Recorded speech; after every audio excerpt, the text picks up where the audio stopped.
Good afternoon. We begin with a major shakeup in Leafs land. The Buds announcing today they have fired head coach Craig Berube after 2 seasons at the helm. The move comes as the team's new management after the team failed to make the playoffs for the first time in a decade. CTV's Mike Walker joins us now live from the Ford Performance Center, where we're expected to hear from the team's general manager later this hour. Mike?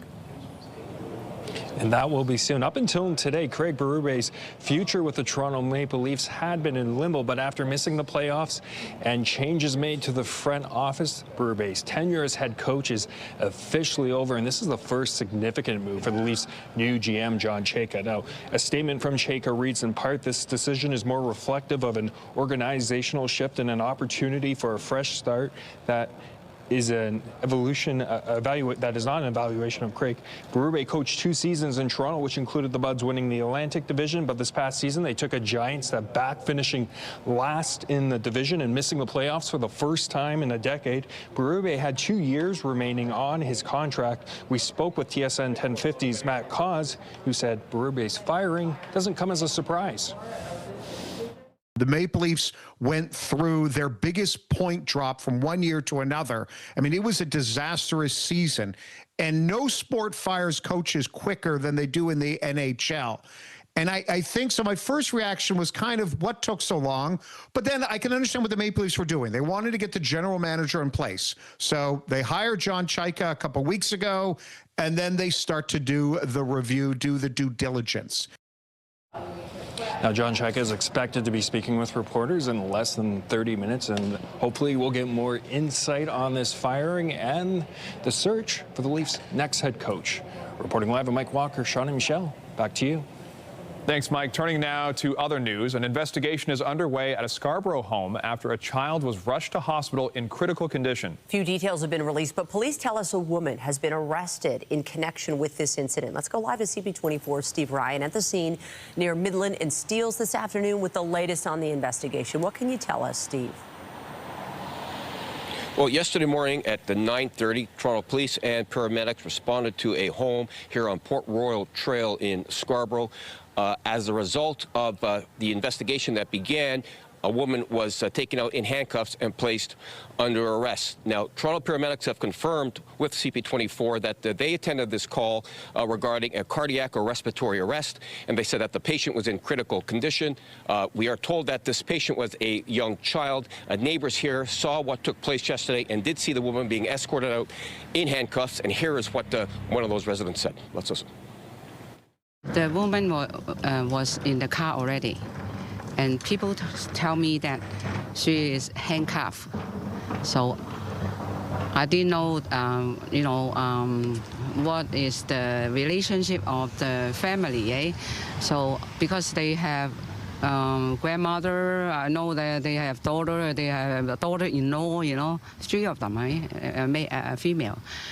And the car right in front here is the ambulance. So I saw they deliver out the baby. The baby was in diaper.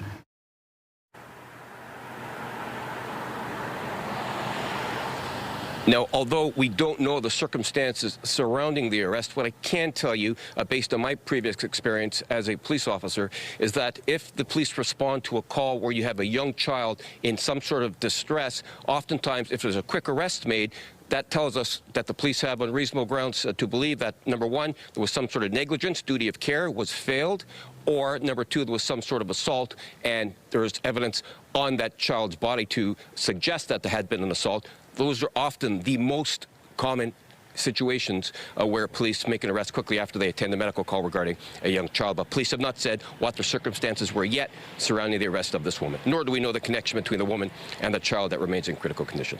So back to you guys. CP24 Steve Ryan live for us in Scarborough this afternoon. Thank you.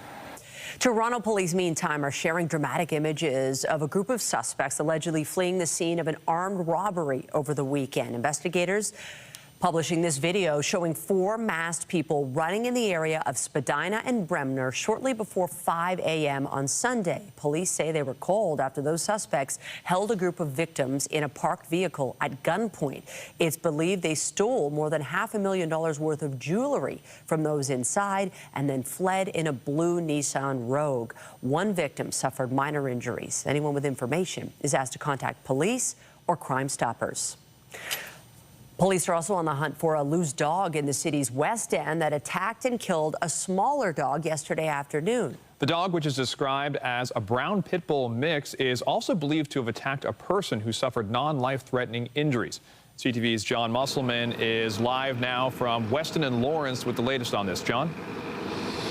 Well, Sean, the attack happened on this ramp right behind me around 4 o'clock yesterday afternoon. We have been talking to some witnesses in the area. We've also seen some security video to show us what happened here. We know that a woman with a small dog, believed to be a Yorkie, was walking down this ramp. There was 2 young children with her as well.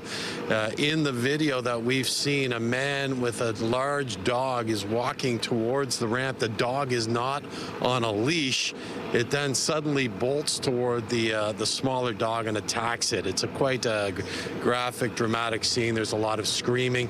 Residents come over to help, even punching the dog to get it off. The man who owns the larger dog pulls the dog off and then it walks out of the scene.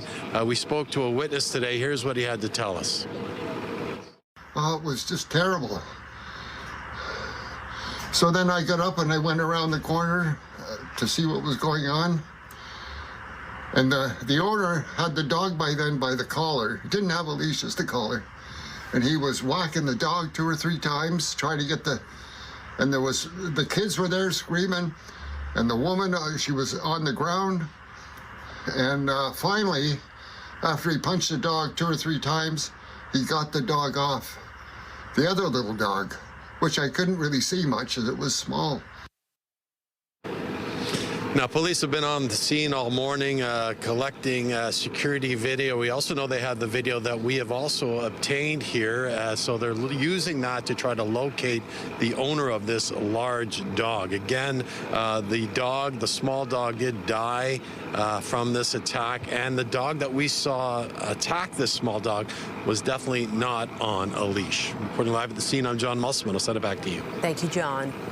Hamilton police are asking for the public's help to identify a suspect in an arson investigation. This is a photo of the person wanted in connection with a suspicious fire at a business in the Bimbrook area on May 1st. No one was injured, and the suspect fled the area before police got there. Anyone with information is encouraged to contact Hamilton police, or you can make an anonymous tip with Crime Stoppers.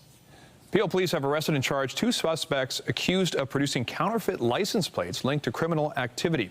Investigators with Peel Road Safety Services say they identified a registered online business believed to have knowingly produced and sold fake license plates linked to multiple criminal investigations across Canada, including more than 30 here in Ontario.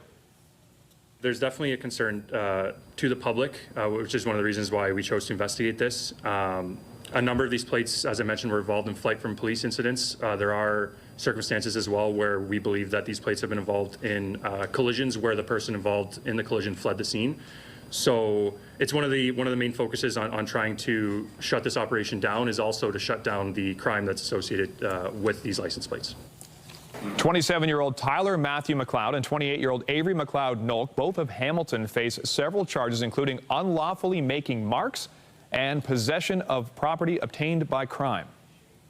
While the TTC remains locked in a labor dispute with one of its unions, the transit agency is expanding one of its safety initiatives. Since the start of January 2025, TTC special constables and provincial offences officers have been sporting body-worn cameras. Officials say those devices will now be issued to TTC managers and supervisors as well.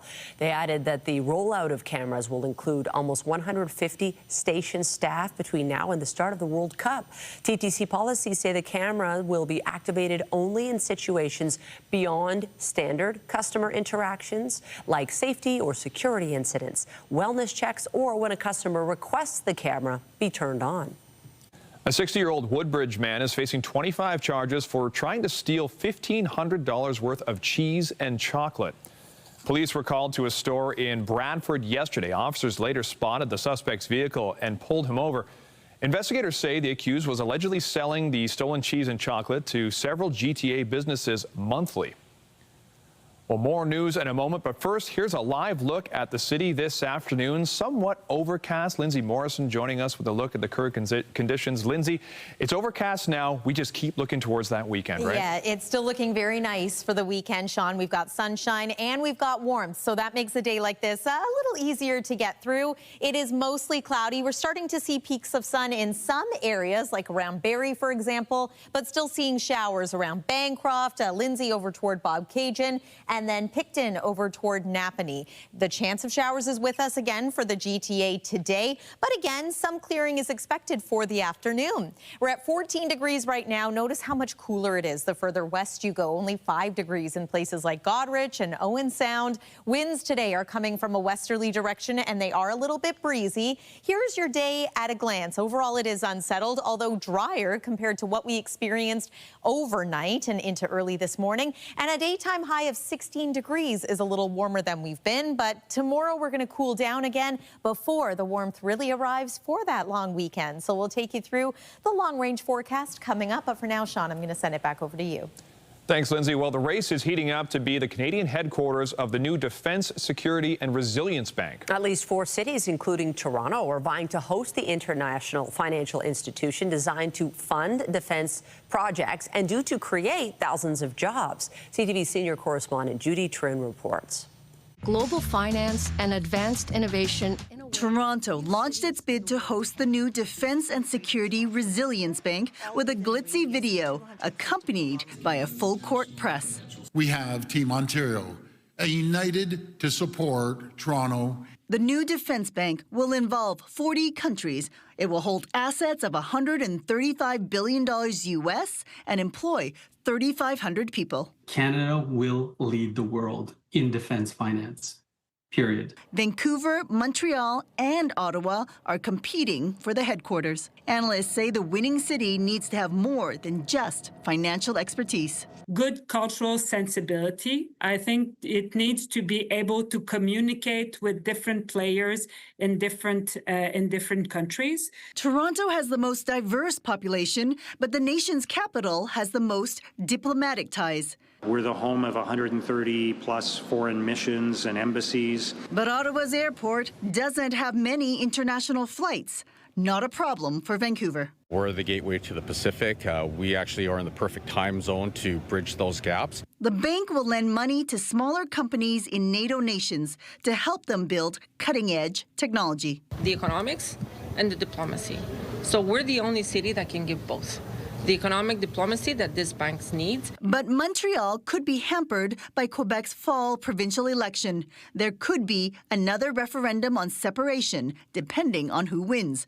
Ontario's premier says he won't use it to sway the decision. I say go Habs. You know, Montreal's great. The federal government has yet to lay out its criteria for selecting the site of the global headquarters, but there's already a clear winner: Canada. Judy Trin, CTV News, Ottawa. In world news, U.S. and Iranian demands to end their war remain far apart. The conflict has cut off shipping traffic through the Strait of Hormuz, which typically carries about 1/5 of the world's oil supply. Tehran has appeared to firm up its control over the waterway, reportedly making deals with Iraq and Pakistan to ship oil and liquefied natural gas from the region.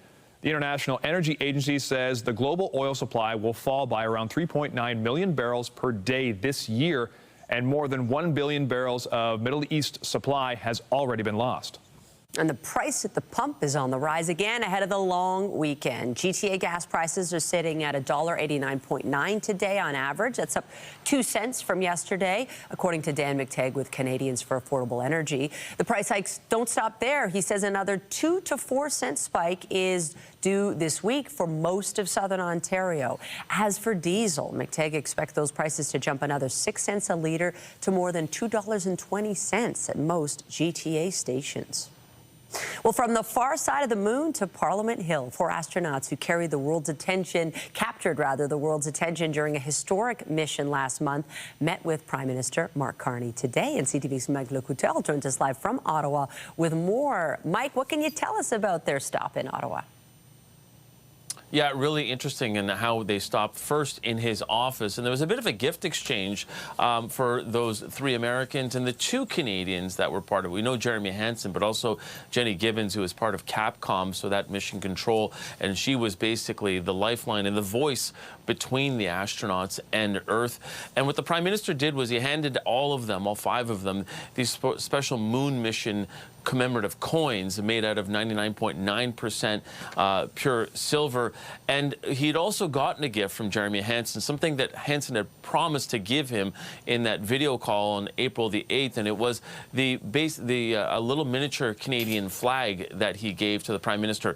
In turn, the Prime Minister gave Hansen the flag from the Peace Tower as it was flying that Canadian flag on April the 10th when they did splash down in the Pacific Ocean. So certainly some interesting gifts that were exchanged there and some memorable gifts as well. But the Prime Minister and Jeremy Hansen talking very much about the cooperation that went into this, the Canadian Space Agency and NASA as well, but also showing what big things can be accomplished when these 2 countries work together. Have a listen. This mission, which involves some risk, hadn't been done. This is as far as any people had gone into space, but it was risk for a reason, and risk to set up even bigger opportunities. So we're going to have a chance to talk about that, talk about what Canada can do to help contribute to that. And Michelle, they did speak a little bit about that with some students later on at the Canadian Museum of Nature, where they did talk to some of those school-age children about Earth and about missions and further missions going forward for the Artemis team. How wonderful for kids to get to see real astronauts in person. And later in the day, the astronauts are going to be taking part in talks about humanity's return to the moon. So what do we know about the future plans? Because Artemis II, this is just one leg in this really epic mission for moon exploration. Yeah, there are 2 more, Artemis III, and that is going to be the next time, and for the first time, the humans landing on the surface of the moon, the first time since 1972. And the reason they're going to the south pole of the moon is because they're looking for water ice, and they believe that there are traces of it there. And of course, that is something that's important because they believe that that can be converted into oxygen and also into fuel as well. And that sets up even the next mission, which is slated for about 2028, and that is to set up a construction of a gateway lunar space station, be a bit smaller than the International Space Station, but one that could be essentially the base for future lunar exploration. And that, of course, down the road, but something that both Jeremy Hansen and Prime Minister Mark Carney were speaking about, and how Canada will be a part of that as well, and something that they are continuing to look forward to. We're looking forward to it, too. CTV's Mike Lecoutel, live for us in Ottawa. Thank you. Thank you. Lindsay. So we are still looking a little unsettled, not just today, but into the day tomorrow. Gone is that area of low pressure, but as it rotates, we could get a couple of wraparound showers. Here's what the forecast radar looks like. The best chance of showers at this point is going to come into tomorrow morning. And then look at that, some beautiful clearing as we head into Friday. So the next 3 days look like this. 14 degrees on Thursday, up around 19 for Friday, so sunny and seasonal. And then the warmth really arrives. In fact, coming up, I'll show you just how hot it could get for Victoria Day Monday. Those details are after the break here on CTV News at noon. So we got a good dose of rain, and it is cloudy. Feels kind of mild, though. Definitely feels like it's warming up a little bit. And I think one silver lining to all of this is, have you noticed how green the grass is everywhere? Oh, yeah. The grass is just beautiful. It feels like we're building towards something, right? Yes, I love that. Are we? Are we getting the heat? We are getting the heat. It's coming this weekend, and I agree. I've really noticed just how green the lawns are. We deserved a silver lining after such a soggy spring. So, yeah, that might be it. Today, it is a mostly cloudy day, although we do expect some breaks in the cloud, maybe some sunny periods this afternoon. Then we're going to cloud back over. We've got another chance of showers for tomorrow, and believe it or not, it's actually going to get cooler tomorrow before we warm up over the weekend. Weather is brought to you by the Presler Law Firm. Injury lawyers, you don't pay unless they win. We'd like to take one more live shot here just to show you, yeah, it is still mostly cloudy around the city of Toronto, but I am seeing signs of clearing north of the city. So if you're joining us from areas perhaps around Alliston or even Caledon, you might be seeing a little more sun at this time. There's some heavy rain just north of the Muskoka region. So remaining unsettled, still raining this hour in and around Ottawa, Montreal. That low pressure system is going to continue to slide eastward, and as it rotates, that's where we see what we call wraparound rain showers. So not a lot of rain. At this rate, we might pick up an additional millimeter of rain over the next couple of days here. I've paused this just around 3 p.m. to show you perhaps some sun, periods of it around the Golden Horseshoe. Then the cloud cover takes over once again. Let's pause this again around the noon hour tomorrow. So any wet weather tomorrow is going to be very scattered in nature. It's not going to be prolonged, just the chances there. And then here comes Friday. Beautiful sunshine, especially the first half of the day. Looks like we could get a little bit of an increase in cloud as the day goes on. And then Saturday is looking nice too. Not only sunshine, but temperatures into the 20s for a change. It's been a while. 14 degrees is where we are right now at Pearson Airport, on our way to a high of 16 degrees here locally. I do want to point out again that our average temperature now at this point in the month of May is 19 degrees. We've been seeing that seasonal average steadily climb over the last week or so.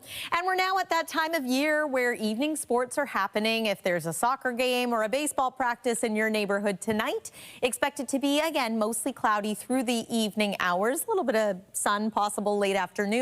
And we hold on to the chance of showers not only this evening, but into the overnight. Tomorrow as well, chance of showers there. And you may notice that temperatures slightly cooler once again. And that's because we're going to have winds coming out of the north this time. So another breezy day for tomorrow. Your 7-day forecast, seasonal and sunny for Friday at 19 degrees. Highs of around 23 for both Saturday and Sunday. It is still early, but there are indications that we could climb into the mid or upper 20s for Victoria Day Monday. Showers return on Tuesday. That's your look at the weather for now. Michelle, over to you. Thank you, Lindsay. Well, to celebrate its 50th anniversary, one of the city's most iconic landmarks is offering a special behind-the-scenes look. The CN Tower will be participating in Doors Open Toronto later this month for the first time, with tours that will explore the tower's history, engineering, and cultural impact. CTV's Beth Macdonell was at a media preview of the event this morning and joins us now live with more. Beth? Sean, I just finished the tour that visitors are going to get to experience. We actually got to go down underneath the tower and look up through the shaft of the CN Tower and see all the way up 300 meters, 112 stories. Totally amazing. Lots of cables and pipes in there which make the CN Tower work. And I also went on this tour to learn about the history of the CN Tower. Some amazing things have happened here over the past 50 years. It is part of Doors Open, the biggest Doors Open in 10 years. And right now I'm with the program lead for Doors Open. How exciting is it that the CN Tower is a part of the program this year? It's very exciting. This is an incredible opportunity. We are so grateful to them for opening up their space as part of Doors Open this year. Doors Open has been around for half the time of the CN Tower, 25 years. Tickets for this are going to be available on Tuesday, so ahead of the weekend. Only 300 people are going to get to participate for this tour at the CN Tower. But what are you hoping that people experience when they take part in Doors Open? There's 168 sites, I understand. There are. It is an incredible year. We have so much on offer for the public this year. I hope that people will take away understanding a little bit more about their city, getting to see some of those incredible spaces that maybe they walk past every day but have never had an opportunity to go inside, whether it's a church or the R.C. Harris water filtration plant or Old City Hall, you know, this is the weekend, May 23rd and 24th. That's your opportunity to get behind the scenes, see those spaces, and just see those buildings that make our city what it is. Thank you so much for joining us. Countdown is on. Those tickets will be available at toronto.ca/ Doors Open Toronto come Tuesday. Back to you. Thank you, Beth. And we'll head to break now. Coming up, we will head to the Ford Performance Center, where the Toronto Maple Leafs will hold a press conference after letting go of head coach Craig Berube. Stay with us. Welcome back. Let's listen in quickly as Leafs General Manager John Chayka is speaking to the media after firing head coach Craig Berube. And we felt that this was the right decision at this time. With that, I'm happy to take any questions. In the statement, you mentioned an organizational shift kind of leads to this. How would you describe what the shift is? I just say that, we didn't make this decision in a vacuum. This is a bigger picture decision, and it's not just about a coach. It's Matt and I have spent, like I said, the last 10 days or so meeting with everyone from the chefs to talking to some of the players and everything in between, and just feel like there's some things that we need to change and do better and be better, and certainly that starts with Matt and myself at the top, with Keith and the board, aligning on a vision and a path ahead. John, how much did Austin's the future impact this decision, if at all? None. Zero. What are some of those things that you feel like the organization can do better and that you're working towards? Yeah, I think today is about the coaches, but I still haven't met with everybody fully, and not for lack of effort. But it's a big staff and a big team, and at that right time we should have that discussion, but not today. Did you tell Craig at your meeting, or did you sleep on it before this decision was? Oh no, we had some discussions. We met in person. Yesterday we came to that conclusion, and I just say again, a lot of respect for him and everything he did, and out of that respect, felt like, when those decisions are made, it's better not to delay. We thought it was the right thing to do at the right time, and we made the decision. What traits will you be looking for in the next coach? I think respect for the process and the candidates. I don't want to get into that today. And it also always seems like then it means that Craig was missing something, which I don't think would be fair. But we'll have a thorough process. It'll be a wide search. We'll take our time, try to get it right. It's it's the most critical decision as a general manager. How do you want the team to play, regardless of who the coach is?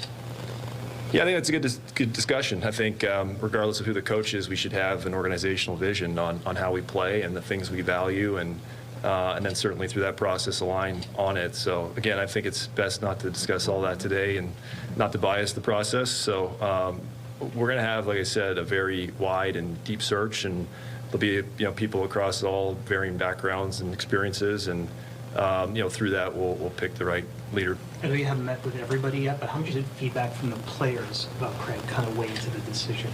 Yeah, we did not solicit feedback from the players and the coaching staff at all. The only things I heard about Craig were they re-emphasized just the type of person he is, and how much they enjoyed being around him, as I know that's been his credibility as a player and as a coach now. So that didn't weigh in at all. When you met with Craig, John, did Craig express an interest in returning next year, or was this sort of a collective decision that you both arrived at? No, I think Craig, his heart's in it. That's the kind of guy he is, and I think he felt like he had some unfinished business, and I think he's got a lot of great connections with the players here, and it was only the discussion was about the path ahead. If you have Austin and William going forward, would you not agree, though, John, that it has to be more of an up-tempo play system the Leafs have, those two players in the lineup, than it was? It's tough for me to gauge from the outside. I'd say I think Craig's opinion, and I agree with him, was he tried a lot of different things. Yeah. And, I think it's, again, more about how we want to play as an organization and the types of things we want to value. And I think, having, the roster fit the coach at the right time in the right way is always an important aspect of it. But I don't think that was the deciding factor of this decision. Ideally, when would you like to have a new coach in place? No timeline. I mean, certainly, there's key milestones that are coming up, and so certainly, running an efficient process matters. But like I said, we're going to take our time and do a very wide search and talk to a lot of people, and ultimately, how that goes and, the quality of the candidates that we come at the time we do will dictate a lot of that. Is NHL experience an important facet of your search, or would you be open to hiring a first-time coach?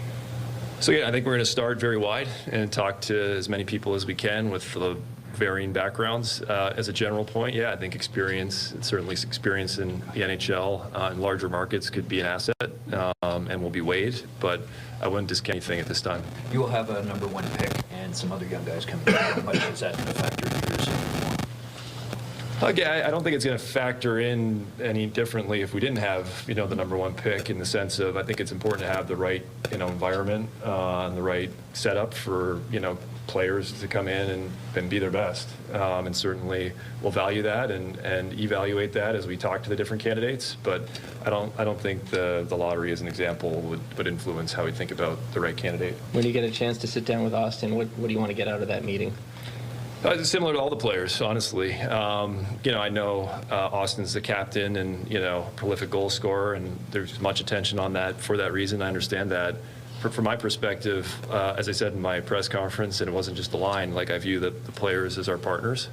And I think we've had really great discussions to date. I think, sitting in there with Matt's, obviously, with his background and perspective, sharing notes and experiences and both sides learning from each other. That's kind of how we view that. And again, I think, Austin's a accomplished player that is world class, and I think he, wants to align on the vision and the strategy ahead, as do we. And so I don't think there's any type of competing interests. I think it's about getting on the same page. I know you say there's no specific timeline about a new hire, but do you see the benefit in having someone in place and sort of a bit familiar before you get to the draft and you're making those decisions? Yeah, in a perfect world, obviously all those things align. I just, again, wouldn't eliminate the possibility it goes longer. But as you said, I think there's a natural cadence to making a hire, entering into, free agency and the draft, et cetera. So you mentioned it was kind of like jumping on a moving train. Like what has the last week, I guess, been like for you and Matt? Yeah, it's been great, honestly. Matt's, we've been together the whole time, and again, his experience, he's pretty comfortable in these confines, and he knows his way around well, and so it's been, super special for me. And as we just learned about the organization, there's a ton of really great people here. I think how this has been designed has been amazing, and getting to meet all the staff and understanding what they do day to day was just a learning experience, and it's been really good. How big is it to have the Marlies playing right now in another playoff round and to have guys at the World Championships? Yeah, I think it's great. Anytime you get people playing in the summer is a good thing, especially, the Marlies. I think that learning experience in the playoffs really matters. And if you look back historically, when we have gone deeper, we've produced more prospects. And so I do think there's an element of that flywheel there where the more they play and the higher leverage situations they get in, the better they perform and the more they learn. So, yeah, really proud of that group and, Ryan Hardy and John Gruden and everything they've done there. And there's some good players, and I look forward to watching them. Are the plans to meet with Austin any more solidified now, John? Not more solidified. We've had conversations. I think, again, it was important for me to get, a good lay of the land in terms of our internal workings and what we had in place here, and that way we could have a really informed discussion. And, I wanted to make sure that we had, again, all the knowledge we could possibly have, so when we sit down, we can have the best discussion. Have you made any other changes to your front office? No. Not at this time. I mean, Shane Doan, we had a good discussion. He's going to run out his contract. But other than that, nothing's decided right now. Thank you. Thanks, John. Thanks, Ron. Thanks, everyone. Thanks, John. You've been listening to Maple Leafs general manager John Chayka speaking after the club decided to part ways with head coach Craig Berube. He says that there was no influence from players in the decision, and they will be looking for a new head coach with no particular timeline. In other hockey news, the Walter Cup will be coming to Canada for the first time after the Montreal Victoire punched their ticket to the PWHL Championship Series last night. Game number 5. Will it be an all-Canadian final or a rematch between Minnesota and Ottawa? The Victoire down the two-time defending champion Minnesota Frost 2-1 in the deciding Game 5 of their semifinal playoff series. They'll now take on the Ottawa Charge in a best-of-5 series. Game 1 is tomorrow night in Laval. Can you hear the roar from the hammer? There's been Meantime, a second PWHL team is coming to Southern Ontario. The league confirming today it's bringing women's pro hockey to Hamilton. There will be a formal introduction tomorrow. Las Vegas is also getting a team. On the court, the Toronto Tempo is returning to action tonight, looking for their first win in franchise history, hosting the Seattle Storm. The Tempo are coming off a loss to the Washington Mystics in their regular season opener last Friday. They fell 68-65 at Coca-Cola Coliseum. The Tempo also lost both of their preseason games. This evening's contest gets underway at 7 o'clock. The Jays' struggles against the Tampa Bay Rays continued, and tonight they'll be looking to avoid getting swept for a second time. Now the 3-2. And it's hit to deep center. Varsho back, catches it! Crashing into the wall! How about that? Dalton Varsho making a spectacular catch in the 10th, but the Rays still drove in a run. The Jays had come back from a 5-0 deficit to force extra innings. The Rays ultimately won, though, 7-6. Dylan Cease gets the start for the Jays tonight. First pitch just after 7 p.m. Going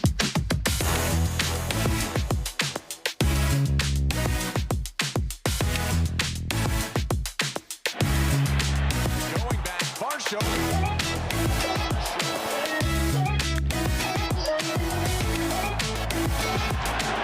And he hits a ball hard to center field. It is going. It is gone! I grew up in Chile, Wisconsin. When I was born, it was my dad's last year playing. Growing up in a clubhouse, I was all around the country. It's been my whole life. My mom did a really good job of kind of pushing us to do other sports. It wasn't just baseball 24/7. It was like, go play other sports, be around your friends, do other things. Having good role models of watching Jim Thome, Jimmy Rollins, Chase Utley, wanting to be like them and that lifestyle. Obviously, I never got to watch my dad play. Kind of wanted to just follow in his footsteps. He was great. He was hard on me at times. It's probably why the perfectionist kind of comes out in me. He knows my swing better than anybody else, but it's always fun talking baseball with him, and he just sees the game from the old school lens.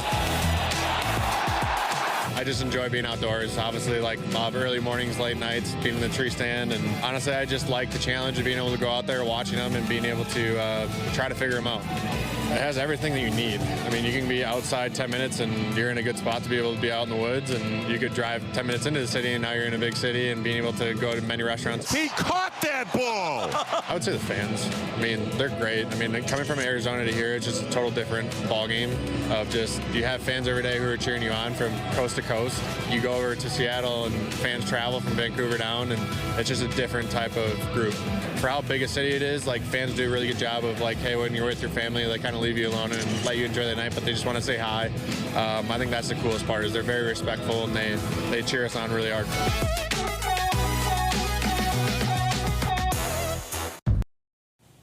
We return now to a story we brought you a little earlier this hour. A child has died from their injuries after an incident at a Scarborough home yesterday. Police confirming that the homicide unit has now taken over the investigation. The incident happened at a home near Midland and Steeles yesterday morning. The child was rushed to hospital in critical condition and has since died from their injuries. A few details have been released, but a woman has been taken into custody. Her relation to the child is not known. The homicide unit will provide an update at the scene later this afternoon. This is the city's 8th homicide of the year. In the UK, King Charles outlined the government's legislative agenda for the coming year. My ministers will take decisions that protect the energy, defence and economic security of the United Kingdom for the long term. They will defend the British values of decency, tolerance and respect for difference under our common flag. And they will harness the potential of the pride felt across this country for its communities. During the ceremonial opening of Parliament, the monarch read a speech that was written by the government. It represents Keir Starmer's latest effort to save his job after the Labour Party suffered huge losses in local and regional elections last week. Meanwhile, the King's daughter-in-law is in Italy for a 2-day visit. The Princess of Wales was welcomed by a crowd outside City Hall in the northern part of the country. It is her first solo trip overseas since announcing her cancer was in remission. Kate's visit will focus on an early childhood educational approach that was developed in Italy and exported globally. The trip is part of what her office called an international fact-finding mission to explore different ways to support young children. The team behind HBO's The Pit has released its latest response to claims it's a knockoff of a previous hospital drama, ER. 150,000 people die every day in the world.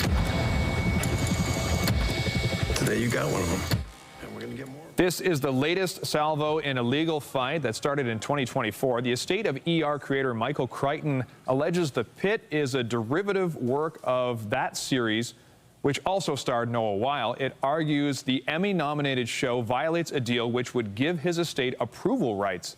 Variety reports Warner Brothers has submitted a legal brief calling those claims baseless as the court case heads to oral arguments.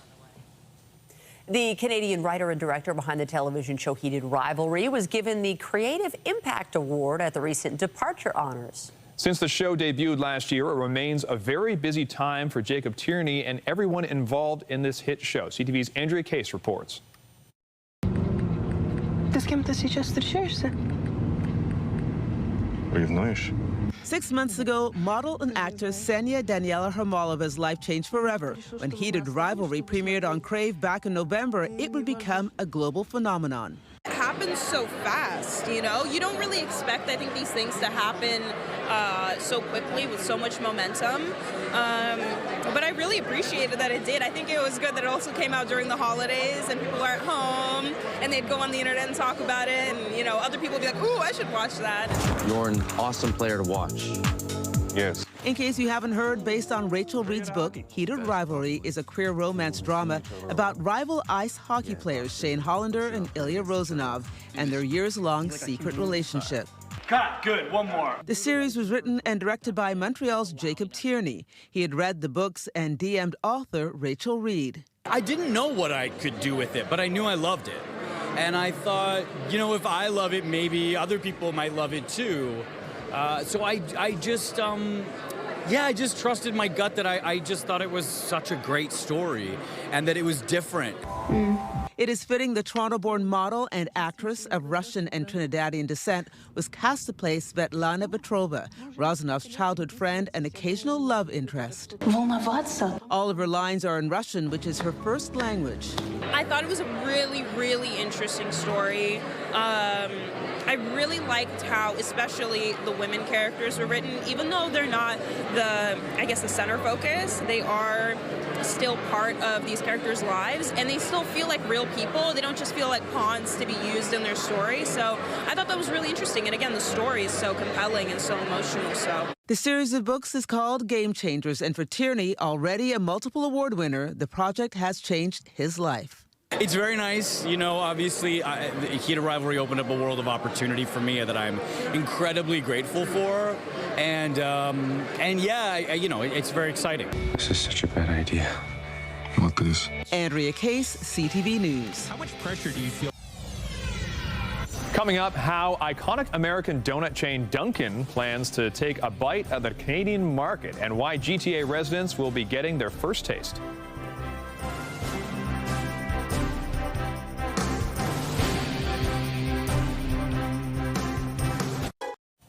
A U.S. coffee giant is returning north of the border, hoping to make more than a Timbit-sized piece of the Canadian market. As CTV's Adrian Grobriel checks out the comeback and whether Canadians will ditch their double-double to Dunkin' Donut. An iconic American brand has its sights set on taking a bite out of Canada's lucrative market for everything donuts and coffee. The response we're getting today, I think we're going to probably be able to open one Dunkin' every week. That's about 52 Dunkin' Donuts popping up across Canada per year beginning in 2027.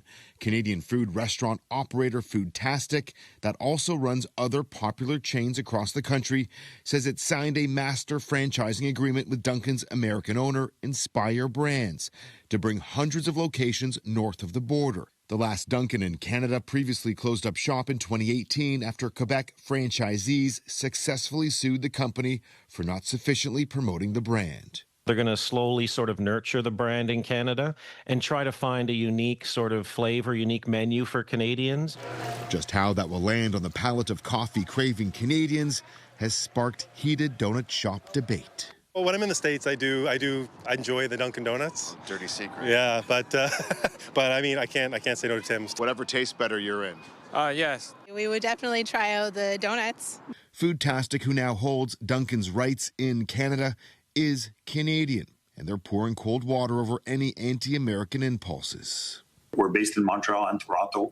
We pay taxes here. The franchisees are all going to be Canadians. It'll be interesting to see if Canadians pick up on Dunkin' and what happens to Tim's results as a result of this move. CTV News reached out to Tim Hortons' parent company, asking if they plan to poke a hole in Dunkin' Donuts' lofty cross-country plans. They've yet to respond to our email. Foodtastic's CEO tells us the company plans to spend the first 24 months opening up Dunkin' Donut locations in the Greater Toronto Area, as well as in Montreal, before setting their sights on the rest of the country. Adrian Gabriel, CTV News, Toronto. I've never been to Dunkin' Donuts, have you? I have in the States, and the problem with the market share they go for, I think it's more about convenience than it is particularly, how good everything is. So I think they've really got their work cut out for them. Well, there'll be a number of locations in Toronto. How about you, Dunkin' ever? I have been stateside as well, and I will say for anybody going to a coffee shop this afternoon, you can maybe skip the drive-through no matter where you're going because the sun is starting to shine in some places. Let's take one more look at the satellite and radar. You might be able to see the cloud cover breaking up there, especially the west end of the GTA. However, we hold on to the chance of showers for today, tonight, and into tomorrow morning. That's actually when we might have our best chance of seeing an additional maybe millimeter of rain. Tomorrow's high, bit cool once again, 14 degrees. We're about 5 degrees cooler than average. And then the 7-day forecast looks like this. Forget about cooler than normal. We are going to soar above seasonal for the long weekend with some sunshine to go along with it. Sean and Michelle. Thanks, Lindsay. And that's CTV News at noon. Remember, you can get Toronto's breaking news all day long on CB24 and at our website, ctvnewstoronto.ca. For Lindsay Morrison and all of us here, have a pleasant afternoon. I'm Michelle Dubé. And I'm Sean Leithong. Be sure to join us later for CTV News at 5 and 6. Have a good afternoon.